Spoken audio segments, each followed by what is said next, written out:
Hey y'all. I was searching around for others who may have experienced the same or similar to me. My whole life, I have seen odd things. Things that escalated very recently, and I am kind of freaked out. I am not sure my eyes are my eyes any longer. No one else seems to see these things, and when you read my post about the other night, that thing, I'm not sure whose eyes these would be, but I'm not confident they are mine. I saw this forum existed and I couldn't quite find what I was looking for, so I decided to share my story and let others come to me if they can help. I have kept a journal for a long time, so most of my experiences are written within hours or a day of the event, so it should be accurate and fresh without the distortion time and memory can cause. I did have a couple of childhood events that I will include as well. They were not chronicled at the time, but I feel their memory is somewhat accurate, and not just a childhood nightmare or a real event taken out of context over time. I am listing everything in chronological order. If you see any 4 stars, it means I have redacted something that would be personally identifying, or it could be identifying with some snooping. I want to remain private. The most I will state about where I live is it is Lovecraft country, meaning it is an area that Lovecraft wrote about frequently. So has Stephen King for that matter. A lot of horror stories really, to be honest. Kinda weird. Also, unless otherwise noted in the entry, see the road trip. Everything has happened within 50 miles of each other, as I have lived in this area only for my whole life. Changing towns here and there, but always within 25 miles of my birth town. If you see 2 parentheses, then I added something that was not originally in that entry for this post specifically, usually to add more information that may be needed for understanding. Childhood experiences. I remember one time helping my father clear some brush in the wood, a lot of dead trees, and forest. Floor building, a concern in case of a wildfire. While I was out one day, I saw a cat on a branch. It was a big fluffy one, all gray. The branch it was on literally could not be holding its weight. Impossible to real-world physics. It was too long and thin. It would crack or at least dip. Beyond that, I remember the cat having glowing eyes. Not like the normally reflective qualities of cat's eyes. More like coals from the furnaces of hell type glow and brightness. I did not stick around to see more. A couple years later, in the same woods, I think I saw what one could call an elf. Old European elf. That is, not Lord of the Rings style. It ignored me and walked away because I wanted nothing to do with it. A theme with me. January, 4 stars. The concert tonight went well, Mr. Stars. Picked some good music that as a whole we were actually able to play. Not sure why he picked January for it though. The weather was bad. It wasn't bad when I drove in, met Stars, and she let me know the weather was supposed to turn, and her mom wanted her home right after the concert. Sucks.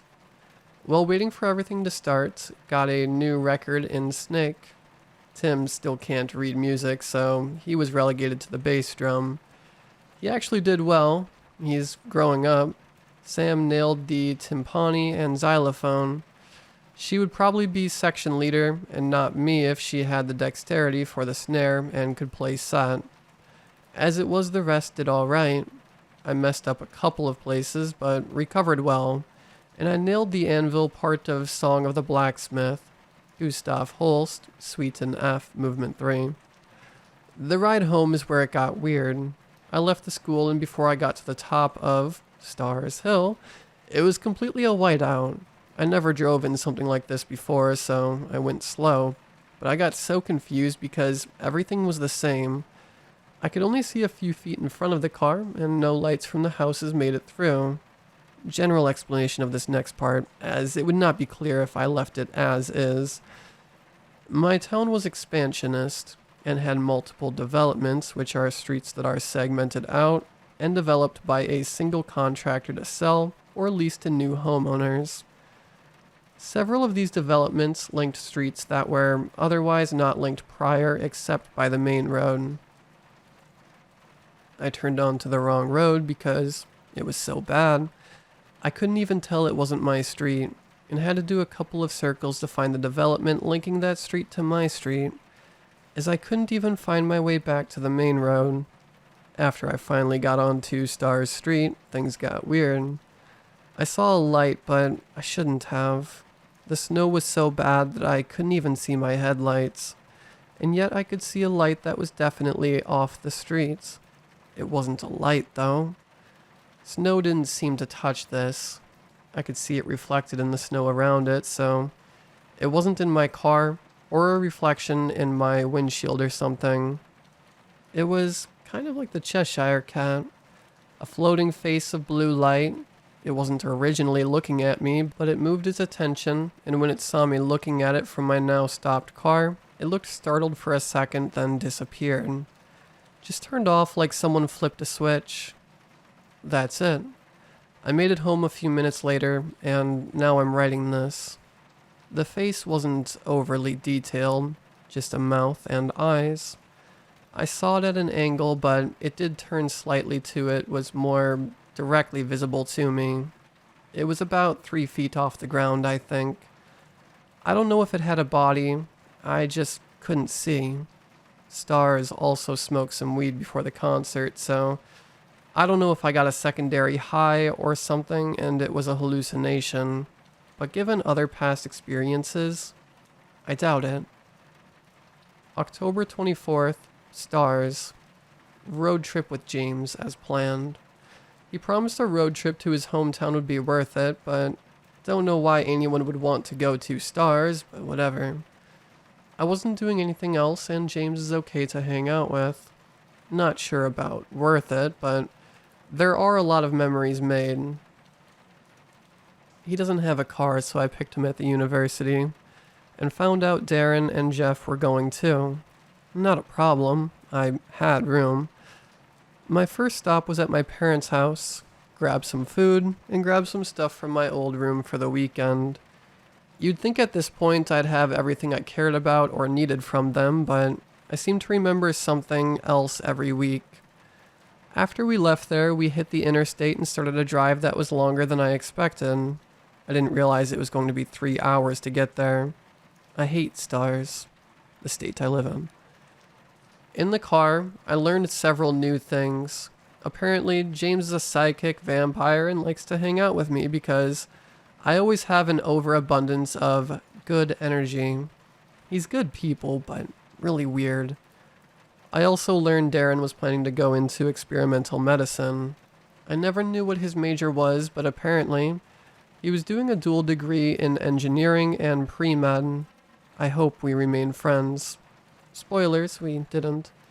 Because I am probably going to die of cholesterol someday, and he wants to make system flushing nanobots for a lot of common health issues. We finally get down there for our weekend. James promised that it is the best place to go for Halloween. I figure Salem must be, but whatever. Spoilers again. Neither is. First thing we do there is stop at the high school football game. Nothing spookier than a sport I don't care about. We went to visit the band afterward, which was awkward since the three of us didn't know anyone, and they were just changing in the band room, which was weird and icky. After all this, we went to not James' house, but to the house of one of his family's friends to watch Van Helsing, which was alright, and weird. Glad I skipped it in the theaters, though. Their house was super decorated, which was cool, and they had some kick-ass apple cider. Darren, Jeff, and I decided this was a weird visit. More like James was homesick and kind of tricked us into going with him. After we left the house, he took us to the first truly spooky thing, about a half-mile from the high school. On a walking path in the woods, there was a weird shrine-like statue. It had no inscription, and was of a woman with a cloak. It looked old, but not ancient, like early 1900s, not 1700s. James said the statue was important because it awakened his psychic vampire powers. The statue itself was of normal height and proportion, just a woman with a cloak. It was made of stone. There were no lights except the flashlights James brought, which I wish he told the rest of us to as well, but whatever. James asked us to sit cross-legged in front of it with the backs of our hands and our knees, and fingers up, thumb and middle connected like a circle. I couldn't because of my old knee injury. When you're measuring throwing competitions for track, don't get hit by javelins is all I got to say on that. The rest did though, so I got to stand aside with my flashlight and make sure that nothing happened. If a bear came out of the woods, I was running, so I don't know what they wanted me to do. Getting Jeff to sit still for 5 minutes is a miracle, but it happened. I was thinking about that as I started to feel uneasy. I looked around but couldn't find anything off, so I just continued to stand. After about 10 minutes, I was super bored. I wish my phone was backlit so I could play Snake. The uneasiness got stronger, and I finally noticed something off. The statue. It looked different. A slight twitch of the lips maybe, but it just looked cleaner. With fewer cracks than before. I couldn't tell, but it was not the same as when we got there. I also felt more tired. At this point, I gave up and tapped James' shoulder. I think he fell asleep. He didn't get up easily, and he seemed groggy. After this, we went back to his parents' house and met his mother. Redacting the rest of the story, imagine 2 more barely entertaining days in a small town during Halloween season. You get the gist. November 12th. Stars. I've only been an RA, resident assistant, for a couple of months, but man, I regret it. I am the unluckiest. I've had to call ambulances and police more than any other RA this semester. Pat let me know during our last meeting. Last night, I had to do rounds in Stars Hall. When the year started, I was stoked to not have to live there. That place has been creepy forever. It's built into a hill, so the first and second stories are in the hill itself on one side of the building, and normal on the other. I would never want to live in one of the dorms that was literally in the hill with no window. I think that's a war crime. Stars also has the highest self-afflicted violence rate, as Tammy puts it in our skip meetings. Pat equals resident director and Tammy equals his boss. It has something to do with the fact half the building doesn't get light, we think, so the RAs there have additional training about what to look out for regarding emotional health. Anyway, since it sits in the same quad as Stars, my dorm, apparently if all their RAs are unavailable, they pull from other buildings. Lucky me. So I found myself in this creepy building. In an office I don't know. And doing rounds in halls I don't know. To check on kids I don't know. Great night. To be fair, it kind of was until my last round at 3 a.m. It had been quiet and I got my homework done and was just watching TV in the office. Normally, I would go back to my room, but since I was in a different building, they told me to sit it out in the office all night. It was my last round of the night. I was on the second story, hillside, as I passed one of the bathrooms. There was a blood puddle on the ground. Not again. It was large, too, at least 1.5 feet across. It also went under the door, so my guess was it was seepage.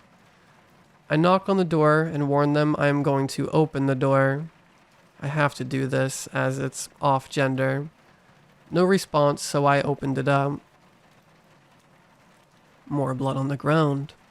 It looked like it was a river coming from a stall. I asked if anyone in there could hear me. The last time I had this happen, Stars. A journal entry not being included with this post. I called the EMTs. It only took a couple of minutes. Stars is the closest hall to the on-site EMT volunteers. They literally just pull off of the building and drive 100 feet, if that. I was approached by the lead EMT, the same one the last 2 times I had to call them. He knows me by name now. He asked where the issue was. He was literally standing in the blood. I pointed to the stall and let him know he was standing in the blood. He looked confused. He checked in the stall, but no one was there. He let me know he couldn't see any blood. I looked down again, and now I couldn't see it either. He checked me out while the rest went back. He told me he was going to speak to Pat and get me some time off. He also suggested I speak to the on-campus counselor. He was worried I had seen too many bad things in too short of a period. We'll see what today brings. This was originally written the morning after before I met with Pat or Tammy. They were concerned for me and had me take a couple of weeks off. I also had to be cleared by the university counselor before I could return to work. April 13th, stars. Work sucked, and I saw spooky shit again. It's been 6 years, so I was hoping that was done with. Work always sucks, though. I can't wait to get out of this restaurant. I don't care if they want me to be GM. I don't want to be GM. Being the GM of a Stars is not my life's ambition. I hope university positions open up. No one is willing to retire, and by the time they do, I won't be qualified any longer and need to recertify. Professorship/teaching. If you don't have relevant field experience and aren't a recent graduate, you are less likely to get a position. Nothing new or unique I'd want to read back and reference in the future there, so let's just get to the spooky stuff. Stars had the car tonight, so I had to bike to work. Biking 3 miles downhill on the way back isn't as bad as uphill on the way there, so whatever. The last 1.5 miles home after the hill is parallel to the river before you cross the bridge into Stars. I was on that path and looking at the river. It's pretty well lit after the city improvements last year, and I could see pretty far out. It's typically relaxing to watch on my way home. Of course, tonight there was a kraken or something, so not as relaxing. The river is very wide and deep here, omitting some information here as it deals with historical events that would divulge the location of the town. But without too many details, at one point in history, ocean-faring boats could come up to this point of the river for trading purposes. It was their last port inland, though. Whatever it was crested the water. The lights I just mentioned, lighting things up pretty well, didn't do much here, due to the angle. Its head and tail were shadowed, so I could mainly only see the body of it. It looked bluish, greenish, grayish, although due to the lighting, who knows. I saw fins all over the body, haphazardly thrown in like surrealistic art. There were tentacles too, like someone grafted a squid onto it. I'm glad I couldn't see the head. This was already nightmare fuel. It dove back down quickly, and I decided to go off the trail onto the hot top instead, deciding I would rather risk cars than that thing. July stars. I was driving home from class tonight and I saw it. Personal growth. I was a night class instructor, not a student. I went out to view the downed trees after yesterday's storm since I was still without power. Like most of the state, it was next to the speed limit sign by the church, gripping a power line pole, so I knew it was about 1/2 mile away. A vaguely humanoid shape, dark and indistinct, with 3 more arms than anything on 2 legs should have.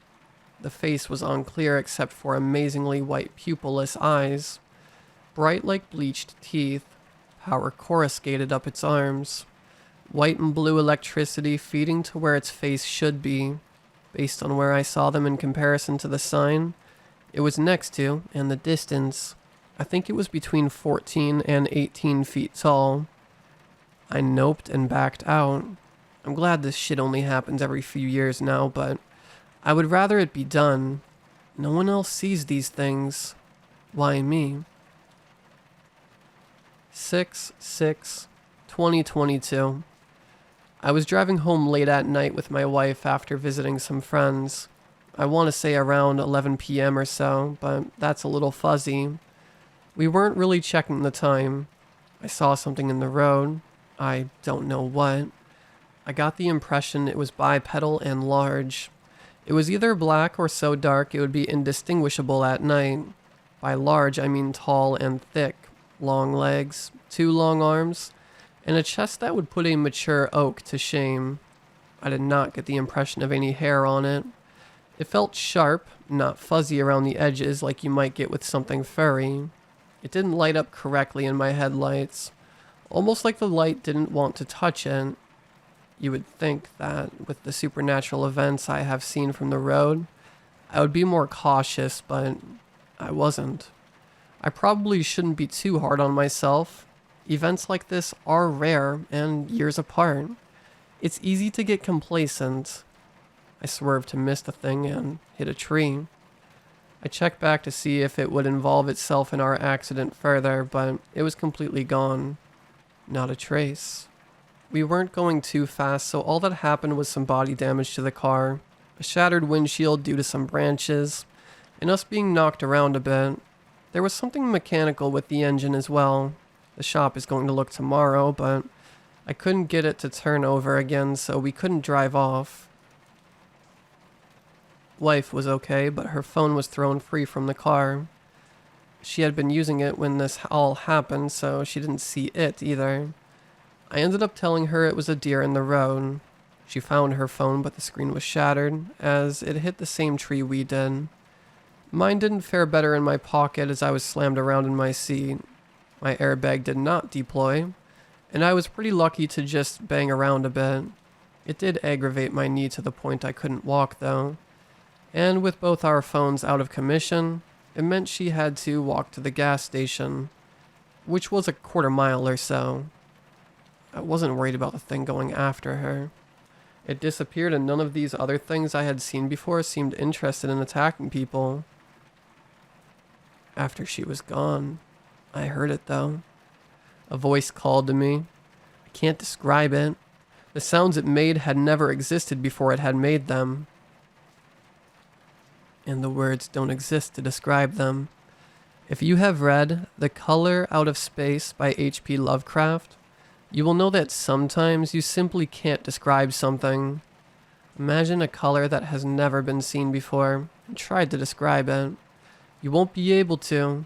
Try to explain non-Euclidean geometry, or what the fifth dimension looks like to human eyes, not graphs. You won't be able to.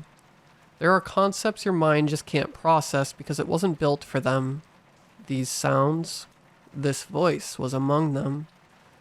I will never forget what it said. Those eyes, not you. Stars.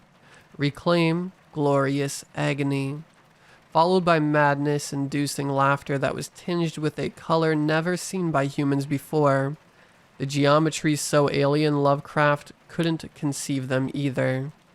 Each word was said as if it were from a language never conceived and long dead. There were seconds and years between each word, the syllables echoing the rise and falls of civilizations, human and alien. This short sentence took 30 seconds and 3,000 years to say. I passed out at this point, my mind a gibbering mess, refusing to even try further. A broken thing looking to find a cave to hide in and lick its wounds. I woke up in an ambulance. I was at the scene.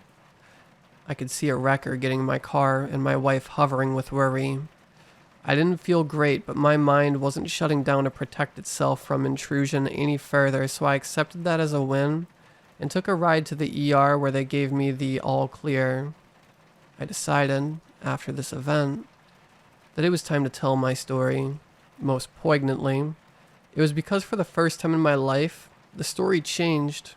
I'm too old for this, and never, and I mean never in all these years, has anything I have seen made noise.